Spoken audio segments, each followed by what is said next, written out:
जय हिंद दोस्तों, कैसी हैं आप लोग और कैसी चल रही है आपकी स्टडी। मैं जानता हूं कि अभी आप अपनी एग्जाम की तैयारी में लगे हुए हैं और उसी एग्जाम की तैयारी को और बूस्ट करने के लिए, उसको और बेहतरीन करने के लिए आपके सामने एक और वीडियो लेकर मैं आ चुका हूं। देखिए, आज की इस वीडियो में हम लोग क्लास 10 हिंदी के ऐसे 8 टॉपिक देखने वाले हैं ना, जिसे आप पढ़कर मात्र 8 टॉपिक, ध्यान से सुनो और ध्यान से देखो, मात्र 8 टॉपिक में बोल रहा हूं, मात्र 8 टॉपिक पढ़ के आप 70 में 70 ला सकते हैं। ये मेरी 100% की गारंटी है। थोड़ा सा आपके दिमाग में आएगा शक, अरे सर मात्र 8 टॉपिक। हाँ मेरे भाई, मात्र 8 टॉपिक।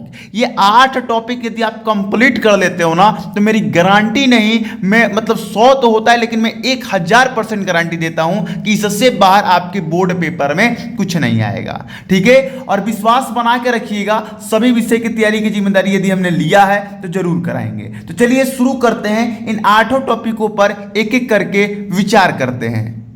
देखिए प्यारे स्टूडेंट, पहला टॉपिक है गद्यांश। मैं आपको बता दूं कि आपके पेपर में सबसे इंपॉर्टेंट जो टॉपिक आता है गद्यांश और पद्यांश, और सबसे आसान यही होता है, क्योंकि मात्र इसमें बहुत कम पढ़ना होता है और अपना दिमाग ज्यादा लगाना पड़ता है। ठीक है, तो टेंशन तो इसमें लेना ही नहीं है। देखिए, आपके गद्यांश में 6-7 चैप्टर हैं, तो आप सभी चैप्टरों का तो गद्यांश तैयार करेंगे नहीं। अच्छा, गद्यांश होता क्या है, काफी बच्चों को यह भी नहीं मालूम होगा। तो मेरे भाई, गद्यांश जैसे कि आपका मित्रता चैप्टर है, इसमें से एक पैराग्राफ या 5-6 लाइन दिया जाएगा, उसको आपको पढ़ के उसके नीचे क्वेश्चन दिए रहते हैं, उनका आंसर देना होता है। ठीक है, समझ गए गद्यांश क्या होता है। गद्यांश सिंपल सा 2-3 लाइन का एक कहानी होता है, जिसे पढ़ के उसके नीचे दिए गए क्वेश्चन का आंसर देना होता है। और मैं बता दूं कि जो गद्यांश है ये आपके पेपर में 6 नंबर का आता है, और मैं आपको 4 चैप्टर ऐसे बताने वाला हूं जिन चारों चैप्टर का आप गद्यांश पढ़ के गारंटी के साथ आप आराम से 6 नंबर पा सकते हैं। देखिए, सबसे पहला चैप्टर आपका मित्रता है, दूसरा ममता, तीसरा भारतीय संस्कृति और चौथा जनता। आचार्य रामचंद्र शुक्ल का जो मित्रता, ये मोस्ट इंपॉर्टेंट है, और मेरे अंदाज से ना ये हर साल इसमें से गद्यांश आता है। 7 सेट बनते हैं मेरे भाई, और मेरी गारंटी है कि 5 सेट में तो इसी चैप्टर से आपका गद्यांश आ जाता है। ठीक है, फिर ममता हुआ जयशंकर प्रसाद का, तो इसमें से भी तो बहुत ज्यादा इंपॉर्टेंट आते ही हैं, मेरे अंदाज से कि 2-3 सेट में तो आ ही जाते हैं। भारतीय संस्कृति, यदि इन दोनों चैप्टर में से ना फंसा तो मेरी गारंटी की भारतीय संस्कृति में से आएगा। ठीक है, देखिए, यदि आप अजंता छोड़ भी देते हो और मात्र ये तीनों कंप्लीट करते हो ना, तब भी आप गद्यांश तोड़ के आ जाओगे। लेकिन अजंता भी देख लेना यार, छोटा सा चैप्टर है, आसान सा चैप्टर है, तो इसे मत छोड़ना। ठीक है, तो ये चारों चैप्टर को आपको बढ़िया से पढ़ लेना है। इसको पढ़ने के बाद आपकी बुक में ही इस चैप्टर के पीछे ही इंपॉर्टेंट गद्यांश दिए होंगे, बस उनको एक एक बार देख लेना है, उनको एक एक बार पढ़ लेना है, आपका गद्यांश का काम हो जाएगा। ठीक है, चलिए आगे देखते हैं। दूसरा है टॉपिक आपका पद्यांश। जिस तरह गद्यांश आपके पेपर में आता है, उसी सेम वैसा ही सेम पद्यांश आता है। तो पद्यांश के लिए भी आपको ज्यादा टेंशन लेने की जरूरत नहीं है। मैं 4 चैप्टर बता देता हूं, जिसको आपको पढ़ भी लेना है और इसके पीछे दिए हुए गद्यांश यानी कि पद्यांश को तैयार भी कर लेना है। जैसे कि पद सूरदास जी का बहुत इंपॉर्टेंट है मेरे भाई, चरण कमल बंदो हरि राई, वाह वाह, ये तो आपके पेपर में आता ही आता है, इसको जरूर देख लेना। धनुष भंग वन पथ पर, जो कि आपका मेरे अंदाज से तुलसीदास जी का है, तो ये भी आपको देख लेना है। पुष्प की अभिलाषा और जवानी, ये दोनों चैप्टर मोस्ट इंपॉर्टेंट है, तो इनको तो आपको छोड़ना है ही नहीं। स्वदेश प्रेम बहुत इंपॉर्टेंट है, बहुत ज्यादा इंपॉर्टेंट है। आपके पेपर में तो फुल गारंटी कि इन दोनों में से ही फंस जाएगा, लेकिन अगर दोनों में से ना आया, यदि आपका नसीब खराब रहा, तो भैया गारंटी कि इन दोनों में से एक तो जरूर आएगा और 100% फंसेगा। मतलब कि यदि आप ये चारों चैप्टर कंप्लीट कर लेते हो, तो पद्यांश आपको हल करने से और इसका 6 नंबर पाने से आपको दुनिया का कोई ताकत नहीं रोक सकता है। समझ गए मेरी बात। चलिए आगे बढ़ते हैं। तीसरा टॉपिक निकल के आता है लेखक का जीवन परिचय। ये सबसे आसान टॉपिक है, और मेरे अंदाज से कि सबसे वीक से वीक बच्चा, कमजोर से कमजोर छात्र ये टॉपिक को हल करके आता है अपने पेपर में, क्योंकि भैया ये फिक्स रहता है कि हाँ यही आएगा तो यही आएगा।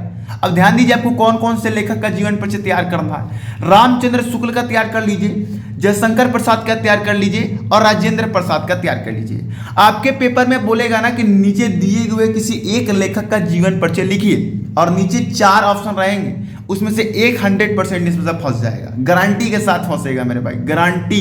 अगर गारंटी दे ही जा रही है, और अगर गारंटी दी जा रही है, तो गारंटी पे विश्वास कीजिए। ठीक है, चलिए आगे बढ़ा जाए। चलिए, ये 5 नंबर का आता है आपके पेपर में, याद रखिएगा। उसी प्रकार कवि का जीवन परिचय भी आपके पेपर में 5 नंबर का आता है। कवि थोड़ा हमारे से ज्यादा है, कवि बहुत सारे कवि हैं, इसमें से इसलिए इनको 4 कवि का आपको जीवन परिचय तैयार करना होगा। जैसे कि सूरदास जी का तैयार कर लीजिए, तुलसीदास जी का तैयार कर लीजिए, रसखान का तैयार कर लीजिए और महादेवी वर्मा का तैयार कर लीजिए।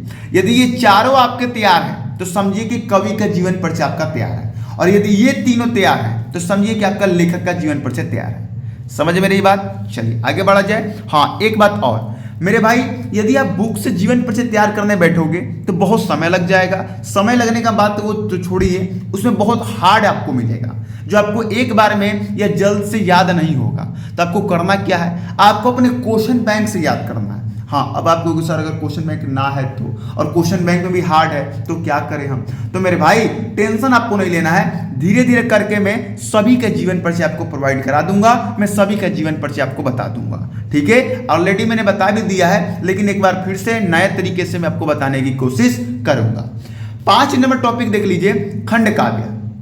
ये एक ऐसा टॉपिक मानता हूं मैं इस टॉपिक को ऐसा टॉपिक मानता हूं कि ये सभी को फोकाटी जिसे बोलते हैं ना, फुटानी, उसमें ये नंबर देके जाता है। इसमें ना कोई मेहनत, ना कोई झंझट, ना कोई टेंशन, बिल्कुल आइए नंबर लेके जाइए।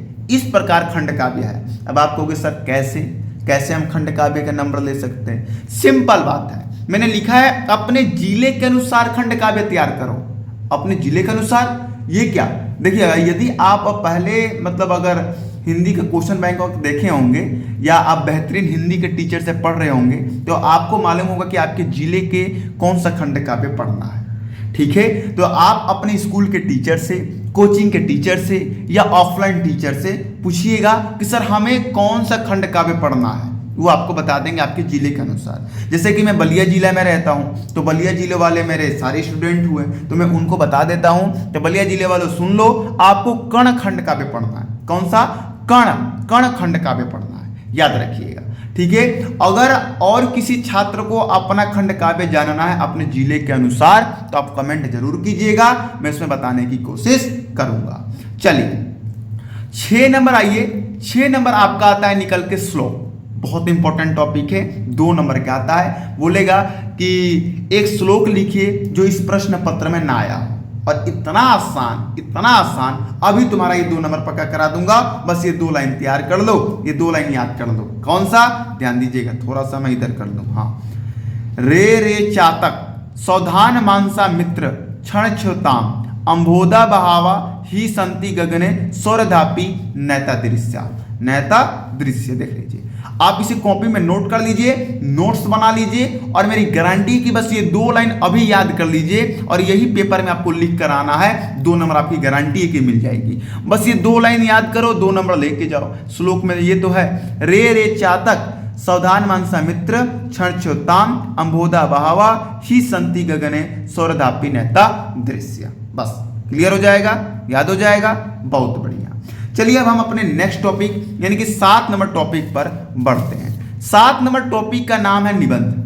क्या नाम है? निबंध। आपके पेपर में कितने नंबर का आता है? 7 नंबर का आता है। पहले 9 नंबर का आता था, लेकिन अब 2 नंबर काट दिया गया, तो अब 7 नंबर का आता है। अब आपको निबंध कैसे तैयार करना है, किस टॉपिक पर तैयार करना है, वो थोड़ा ध्यान से समझिएगा।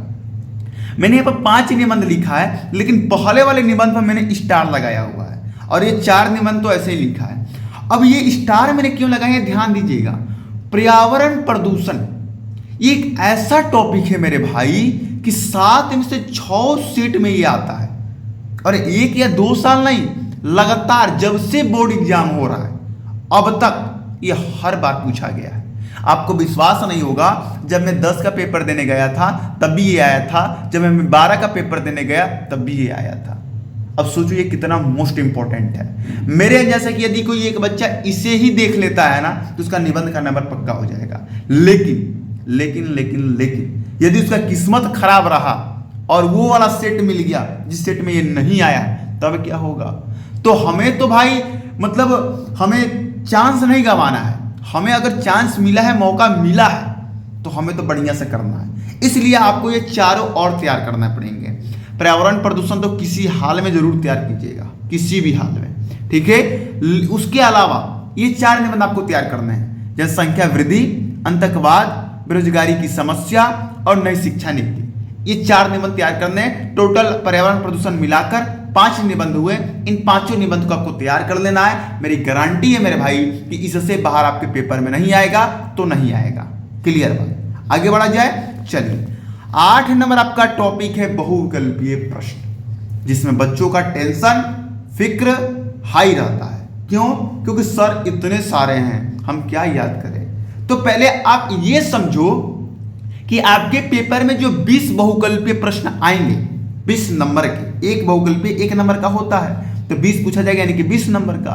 तो ये जो 20 नंबर के एमसीक्यू आते हैं, आखिर ये आते कहां से, ये ध्यान दीजिएगा मेरे बातों को।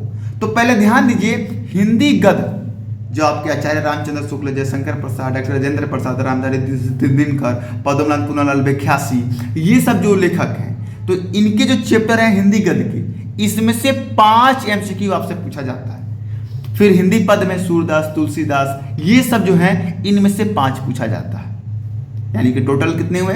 10 एमसीक्यू हुए। एमसीक्यू यानी वही बहुकल्पीय प्रश्न।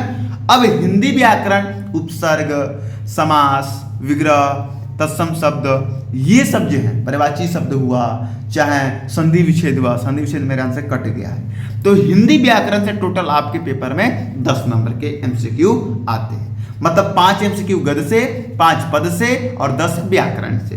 रस, छंद, अलंकार से भी आपके एमसीक्यू पूछे जाते हैं। तो इस प्रकार टोटल 20 एमसीक्यू होता है और एक एमसीक्यू 1 नंबर का, इसलिए टोटल 20 नंबर का आपके पेपर में एमसीक्यू पूछा जाता है। अब बात ये हुई कि सर हम समझ गए कहां से आएगा, लेकिन हम तैयार कैसे करें ये बताइए। तो देखिए, मैं तो यही कहूंगा कि यदि आपके पास क्वेश्चन बैंक है तो क्वेश्चन बैंक में आराम से मेरे जैसे कि 300-400 एमसीक्यू दिए हुए हैं, तो डेली आप 5-5 एमसीक्यू तैयार करो। डेली अब 5-5 एमसीक्यू तैयार करो। अगर 20 दिन भी आप 5-5 करते हो तो कितना हो जाएगा भाई? 100 एमसीक्यू तैयार हो जाएगा आपका 20 दिन में। सोचो, 40 दिन में 200, मतलब कि आपके पास 1.5 महीना में एमसीक्यू तगड़ा कर दोगे। और मात्र 5-5 मेरा जैसे कि खेलत कूदत याद हो जाएगा। ठीक है, अब आप कहोगे सर अगर इसका और कोई तरीका है तो वो बता दीजिए। तो दूसरा तरीका ये है कि मैं बहुत जल्द इसके ऊपर अलग से एमसीक्यू, इंपॉर्टेंट एमसीक्यू का वीडियो लेके आने वाला हूं। मतलब उसमें मैं 50 से 100 मोस्ट इंपॉर्टेंट एमसीक्यू क्वेश्चन बता दूंगा, बस उसे आप पढ़ लेना, आपका काम हो जाएगा। तो आपको जो रास्ता अपनाना है अपना लीजिए, दोनों बेस्ट है, दोनों बढ़िया है, दोनों रास्ता में आप सफलता पा सकते हो। और आज की वीडियो कैसी लगी आपको कमेंट करके बताना है, और नेक्स्ट वीडियो के लिए आप इंतजार जरूर कीजिएगा। हम आपके लिए तैयार हैं। तब तक के लिए जय हिंद, जय भारत।